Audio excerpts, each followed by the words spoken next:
بسم الله الرحمن الرحيم الحمد لله رب العالمين بارئ الخلائق أجمعين والصلاة والسلام على أشرف الأنبياء والمرسلين حبيبنا وحبيب الله العالمين القاسم المصطفى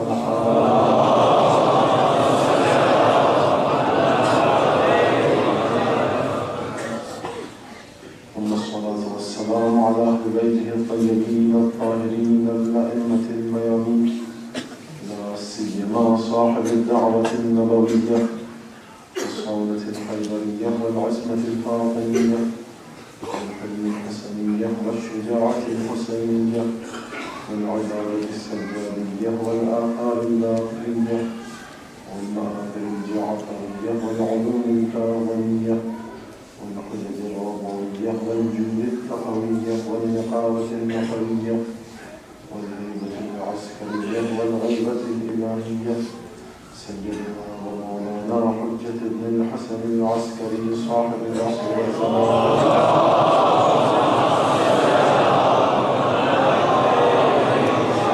واللعنة الدائمة على أعدائهم إلى قيام يوم الدين. أما بعد فقد قال الله تبارك وتعالى في قرآنه المجيد وفرقانه الحميد وقوله الحق وهو أصدق الصادقين.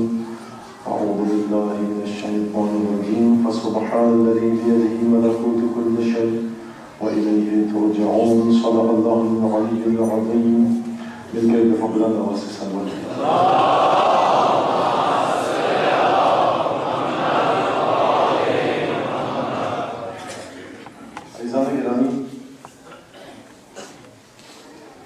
حیات اور اس کے ارتقاء اور توحید، اس کے حوالے سے ہماری گفتگو کا سلسلہ چل رہا تھا کہ حیات، زندگی، لائف کس طرح سے اپنے ارتقائی مراحل کو طے کرتی ہے اور حیات کس انداز سے توحید کے سائے میں پروان چڑھتی ہے، یا حیات لائف کس طرح سے اس کا ایولیوشن ہوتا ہے، ترقی اور تکامل کی طرف حیات کس طرح سے جاتی ہے. تو پہلی بات تو یہ سمجھ میں آئی کہ حیات، زندگی اس وقت تک اپنے تکامل تک نہیں پہنچ سکتی، اپنے نقطۂ کمال تک نہیں پہنچ سکتی کہ جب تک وہ توحید کے سائے میں نہ آئے. اور اس کے بعد آپ کی خدمت میں یہ عرض کیا گیا کہ ہر چیز خدا کے سائے میں ہے، ہر چیز عالم غیب میں خدا کے پاس ہے، ملکوت میں خدا کے پاس ہے. پھر یہ کہنا کہ وہ چیز تکامل کے مراحل تک پہنچے گی جو وحدانیت کے سائے میں ہو، پھر یہ کیا معنی اس بات کا؟ جب ہر چیز کو خدا نے خلق کیا ہے، جب ہر چیز کا مالک خدا ہے، ہر چیز کے خزانے خدا کے پاس ہیں، ہر چیز کے خزانے عالم ملکوت میں خدا کے پاس ہیں، ہر چیز کے خزانے عالم غیب میں خدا کے پاس اگر ہیں، وہی مالک مطلق ہے، ہر چیز کو اسی نے پیدا کیا، کوئی بھی چیز اس کے دائرہ اختیار سے، دائرہ قدرت سے، قبضہ قدرت سے باہر نہیں. تو پھر یہ کہنا کیا معنی رکھتا ہے کہ وہ چیز، وہ ہستی ارتقاء کے مراحل طے کرے گی جو خدا کی وحدانیت کے سائے میں آئے؟ بھائی ہر چیز خدا کی وحدانیت کے سائے میں ہے نا، کوئی چیز خدا کی وحدانیت سے خارج نہیں ہے، کوئی چیز خدا کے قبضہ اختیار سے، قبضہ قدرت سے باہر نہیں ہے. دیکھو خدا نے انسانوں کو مخاطب کر کے کہا کہ اے انسان دیکھ، اے انسانوں تم دیکھو ذرا یہ بات کہ وما تسقط من ورقۃ الا یعلمها، پیڑ پر سے کوئی بھی پتا بھی نہیں گرتا ہے مگر یہ کہ خدا کو اس کا علم ہو. وما من شیء وان من شیء الا یسبح بحمدہ، ہر چیز اس کی تسبیح کر رہی ہے. کبھی یہ کہہ رہا ہے پروردگار کہ ہر چیز میری تسبیح کر رہی ہے، اور وہاں سے یہ کہنا کہ حیات ارتقاء کے مراحل اس وقت طے کرے گی جب توحید کے سائے میں آئے. تو وہی یہ دونوں باتیں تو بظاہر ٹکرا رہی ہیں نا. تو عزیزان گرامی اس کے ٹکراؤ اور تصادم کو دور اس طرح سے کیا جائے گا کہ دیکھیے ایک چیز یہ ہے کہ خدا کا ہر مخلوق کے ساتھ اپنی، یہ اب خلاصہ جو پچھلی تقریر کا تھا 5-10 منٹ 7 منٹ آپ کا خلاصہ اس کا بتاؤں گا، اور پھر جو آج چیز سوچ کے آیا ہوں کہ حیات کا جو آخری مرحلہ ہے کہ جس کے بعد ہم یہ دیکھنے کی کوشش کریں گے، یہ تو نہیں کہہ سکتا کہ نشاندہی ہو جائے گی کما ہوا ہم ہو، لیکن یہ دیکھنے کی کوشش کریں گے کہ آخر یہ حیات کہاں تک جاتی ہے.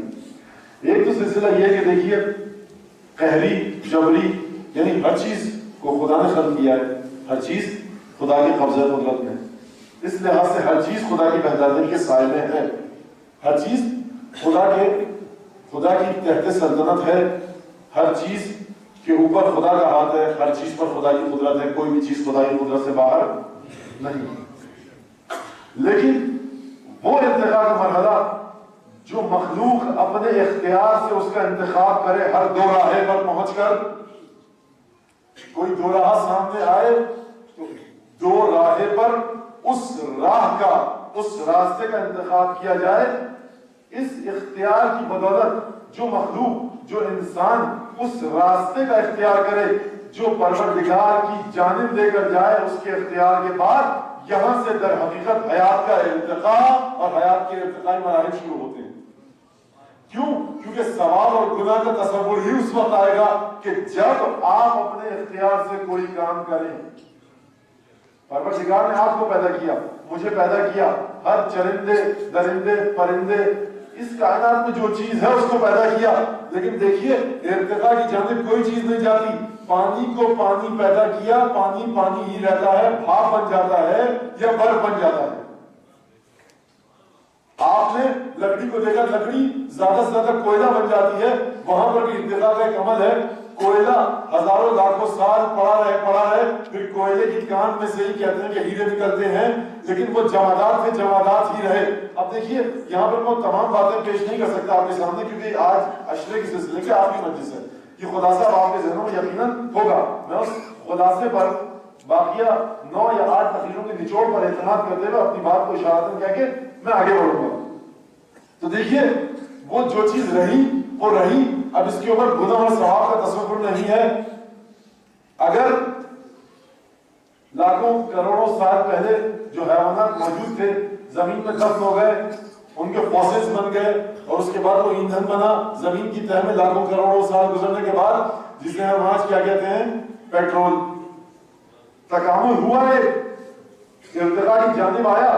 یہ جانور جو آج سے لاکھوں کروڑوں سال پہلے زمین پر بستا تھا، آپ اس کو جلا دیں تو یہ پیٹرول اور مٹی کے تیل کی طرح جل نہیں سکتا تھا، لیکن لاکھوں کروڑوں سال زمین میں دفن رہنے کے بعد یہ پروردگار کی مشیت تھی، نظام کائنات تھا، کیا عمل تھا اس وقت مجھے اس بحث میں نہیں جانا، لیکن بہرحال وہی گوشت پوست ہڈیوں اور خون پر مشتمل حیوانات جب زمین میں جا کے لاکھوں سال کے لیے دفن ہو گئے، ارتقاء کے مراحل کو طے کیا، پیٹرول کی صورت میں آج کا انسان زمین سے نکال رہا ہے۔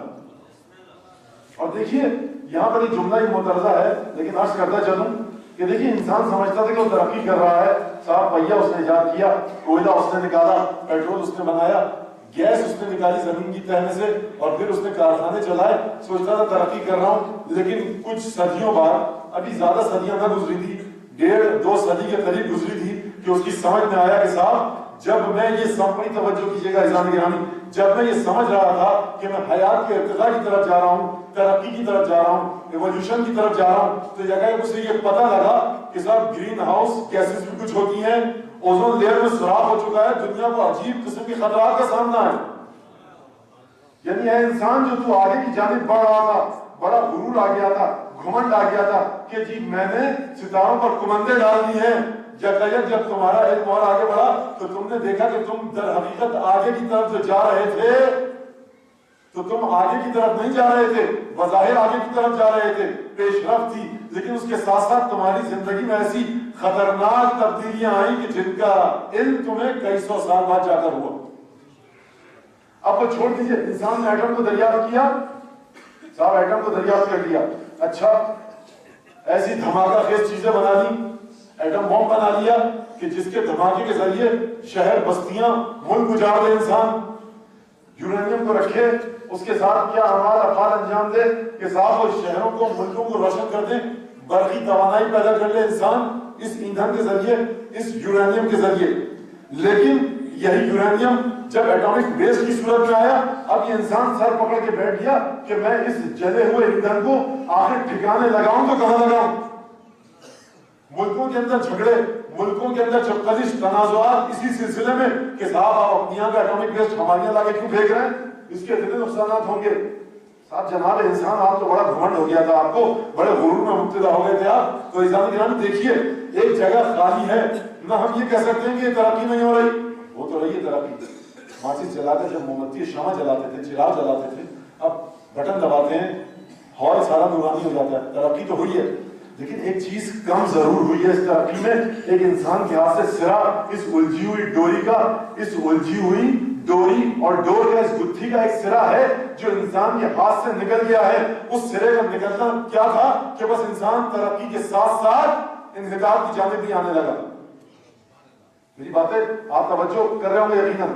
تو وہ ڈوری کا جو الجھی ہوئی ڈوری تھی، جو گتھی تھی وہ الجھی ہوئی ڈور کی، اس کا گمشدہ سرا کیا تھا؟ اس کا گمشدہ سرا وہی سورہ اعراف کی 157 کی آیت تھی کہ دیکھو یہ نبی بھیج رہے ہیں ہم تمہارے ساتھ، اور تمہارے پاس ہم نبی کو بھیج رہے ہیں یامرهم بالمعروف وینہاہم عن المنکر ویحل لهم الطیبات ویحرم علیہم الخبائث ویضع عنہم اسرہم والاغلال التي كانت علیہم. دیکھیے امر بالمعروف نہی عن المنکر کا یہ نبی حکم دے گا، بری چیزوں سے تمہیں روکے گا، اچھائی کی طرف تمہیں بلائے گا. یہ گزر چکی نا ہے. اچھا ابھی تک اب جو میں نے مقدمہ آپ کے سامنے پیش کیا، تمہید پیش کی، اس کی روشنی میں ذرا اس آیت کے ٹکڑے کو توجہ کیجیے گا اس پر. وَيَضَعُ عَنْهُمْ إِصْرَهُمْ وَالْأَغْلَالَ الَّتِي كَانَتْ عَلَيْهِمْ. دیکھیے یہ جو گیسز اس وقت دنیا کے ماحول میں موجود ہیں، یہ جو اوزون لیئر میں سوراخ ہو چکا ہے، یہ جو ماحولیاتی آلودگی کا مسئلہ ہے، کارخانے بڑے بڑے بنا لیے لیکن اس سے غافل رہا انسان کے سمندروں اور دریاؤں کے پانی کو آلودہ کر رہا ہے. تو دیکھیے قرآن نے عجیب انداز سے آگے بڑھ کے آواز دی. یہ نہ سمجھنا کہ رسول کے ساتھ چلو گے، یہ نہ سمجھنا وَاتَّبَعُوا النُّورَ الَّذِي أُنزِلَ مَعَهُ. دیکھو ہم نے ایک نور رسول کے ساتھ نازل کیا ہے، رسول پر نازل نہیں کیا. جو رسول پر نازل کیا تھا وہ قرآن تھا. ان اتبع الا ما يوحى الي، میں صرف اس چیز کی پیروی کرتا ہوں، جناب رسول خدا فرما رہے ہیں وہ اس چیز کی پیروی کرتا ہوں جو چیز مجھ پر نازل ہوئی. لیکن یہاں سورہ اعراف کی 157 میں آیت میں پچھلے سال کی تقریر کا خلاصہ میں پیش کر رہا ہوں. تھوڑا سا یہاں سے پچھلے سال کی تقریر ہے جو یہیں پہ میں نے آپ کے سامنے مطالب اور بیانات پیش کیے. تو یہاں سے اب میں یضع عنہم اسرہم حیات کے حوالے سے کیونکہ اس کا تعلق بنتا ہے اس لیے میں مجبور ہوں دوبارہ اپنی اس گزشتہ تقریر سے وہ نکات اٹھانے کے لیے. اور ایک چیز نئی اور تازی میں نے پیش کی ہے ابھی، وہ جو دنیا کے حالات یہاں پر ہو رہے ہیں، ماحولیاتی آلودگی، دریاؤں اور سمندروں کی آلودگی، مختلف بیماریاں، اوزون لیئر، یہ سب اپنے ذہن میں رکھیے گا بھی آتے ہیں اس کی طرف. تو دیکھیے عزیزان گرامی، مت سمجھنا رسول کو کہ وہ رسول صرف تمہیں برائیوں سے دور کرے گا، اچھائیوں کا حکم دے گا. مسجد اور محراب تک محدود رسول نہ سمجھنا. یہ نہ سمجھنا کہ یہ رسول ہمیں صرف جہنم سے بچا سکتا ہے، جنت تک لے جا سکتا ہے. نہیں، یہ رسول اور اس کے ساتھ وہ نور جو اس کے ساتھ اترا، دیکھو اگر تم اس کی پیروی کرو گے یضع عنہم اسرہم والاغلال التي كانت علیہم. تمہاری گردنوں میں جو طوق پڑے ہوئے ہیں، تمہارے ہاتھوں میں جو ہتھکڑیاں ہیں، تمہارے پاؤں میں جو بیڑیاں پڑی ہوئی ہیں نا، جن مشکلات میں تم گرفتار ہو، اگر اس رسول کے پیچھے چلو گے اور اس کے رسول کے ساتھ ساتھ اس نور کی بھی تبعیت کرو گے جو رسول کے ساتھ نازل ہوا، تو تمہاری دنیاوی مشکلات بھی ختم ہو جائیں گی. یہ نہ سمجھنا کہ دنیاوی مشکلات اس رسول کو حل کرنا نہیں آتی. نہیں، اگر آج کی ماحولیاتی آلودگی ہے، انوائرمنٹ کے پولیوشن کی بات ہے، اس رسول کے پاس اس کا حل ہے. نہج البلاغہ میں اس کا حل ہے. پروردگار نے معجزہ نہیں کیا کون سی ہتھکڑیاں، کون سی بیڑیاں، کون سے طوق، لیکن کہا دیکھو تم انسانوں کی جو بیڑیاں ہیں، تم انسانوں کی جو مشکلات ہیں، تم انسانوں کی جتنی بھی گرفتاریاں ہیں، اوزون لیئر سے لے کر اسپیس اور خلا سے لے کر زمین کی تہ تک جو تم جاتے ہو، جتنی بھی مشکلات ہیں. دیکھو آج تم نے اتنی ترقی کری، میڈ لاؤ ڈیزیز اگر آ گئی، گائے پاگل ہو جاتی تھی. اب وہ پاگل نہیں ہوتی تھی کہ کوئی سمجھے پتھر مارنے لگتی تھی، ڈیزیز کا بیماری کا نام ہے. تو صاحب جو گائے پاگل ہو جاتی تھی، تم دیکھو کیا کرنا پڑا تمہیں. تم جو اتنے بڑے 30 مار خان بن گئے تھے، تم نے گائے کو ذبح کیا، جلا کر راکھ کر دیا.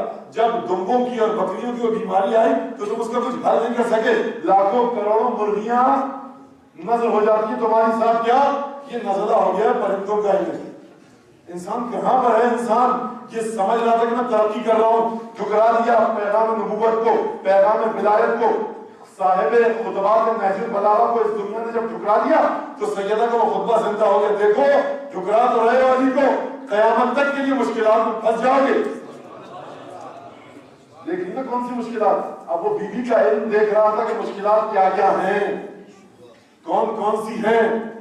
صبح اذان سے شام قیامت تک تمام چیزوں کا علم ہے بیوی کو، لیکن جوہلا کے سامنے جو بیوی خطبہ دے اپنی اس بلند، اپنے اس علم کی بلندی کے ساتھ، اب وہ کیا بتائے؟ تو اس بیوی نے یہی کہا کہ دیکھو اشارہ کر کے جا رہی ہوں، اب یہ آنے والا وقت بتائے گا کہ حق کس کے ساتھ تھا۔ تو عزیزان گرامی، حیات بہرحال وَجَزَاهُمْ عَنْهُمْ مِثْلَهُمْ وَالْأَغْلَالَ الَّتِي كَانَتْ عَلَيْهِمْ، یہ تمہاری ہتھکڑیاں، تمہاری بیڑیاں، تمہارے طوق، ان سے تمہیں یہ نجات دے گا رسول۔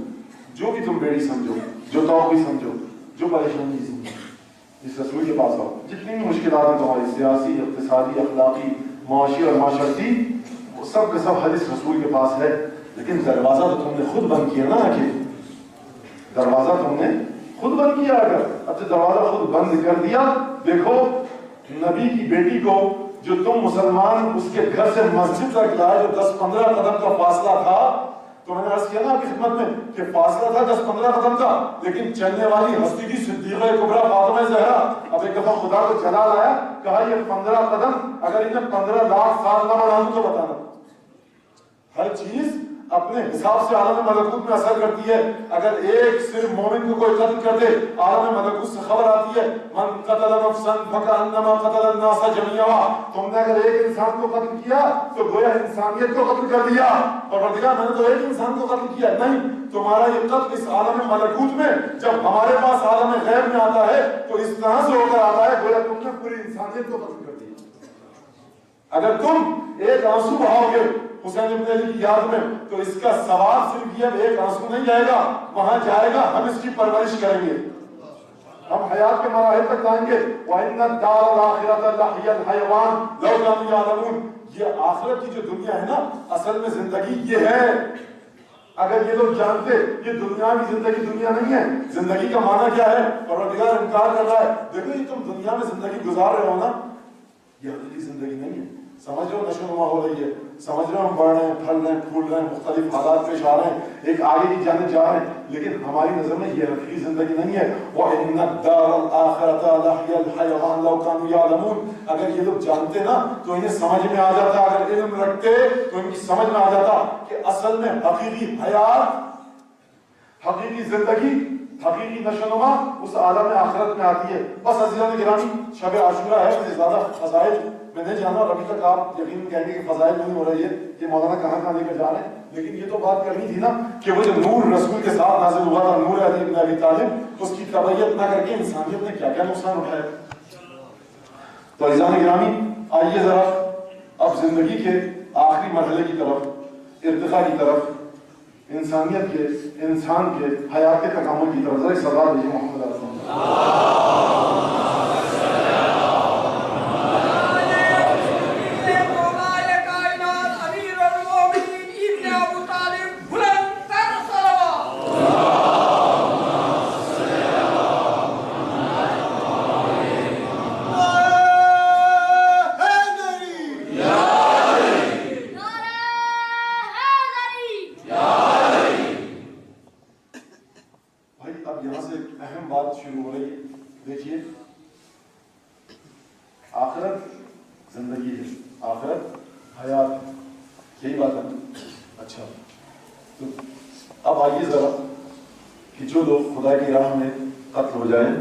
ان کے بارے میں قرآن کیا کہتا ہے؟